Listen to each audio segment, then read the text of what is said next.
can you just imagine the father put the little girl on the shore to go back to get the mother, and the little girl wanted to be with her father, and she got back in, and then he couldn't save her, and then he couldn't save himself. This is such a tragedy. I think it's not a question of blame, it's a question of being prayerful and understand the consequences of policy. I'm sure that nobody who decided to have a policy would say, and I don't care if something like this happens. But it does happen. And I visited the border so many times over the years, not just in recent years. The Rio Grande has a personality. This is not just a little river that you swim across. It has its moments. So I can just imagine how that happened. And I just think it's such a shame for that to be the face of America around the world. So let's just step back from it from a policy standpoint. This is one of those metered situations where people who come to our country and want to be admitted have to meet certain standards. That's the way it is.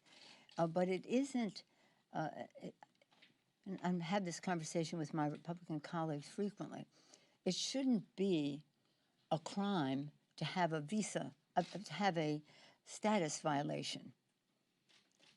If somebody commits a crime or is guilty of a crime and they're in our country, prosecutorial discretion would warrant that they are justified that they be sent away. So nobody's saying if people are, but if you overstay your visa or you're coming in, as this family would have been coming in, but they had narrowed the number of people coming in through the ports of entry, so they were coming in not through the ports, and that's not unusual there. I've physically seen that happen there.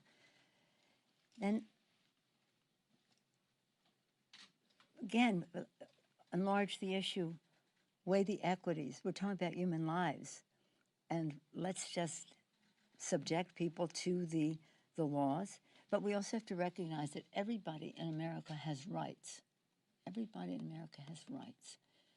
And we're trying to make people aware of their rights once they're in our country. But you just cannot say, and there's a disagreement, that anybody coming across the border is breaking the law.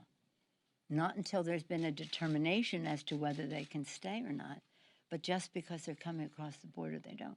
Now, we all want to have border security and do what we need to do to protect our borders, north, south, east, west, Gulf Coast, whatever. We have to do that. But we don't have to undermine who we are as a country by saying it's a crime to engage in an internationally recognized opportunity to make your case, to come into a country, any country, any country.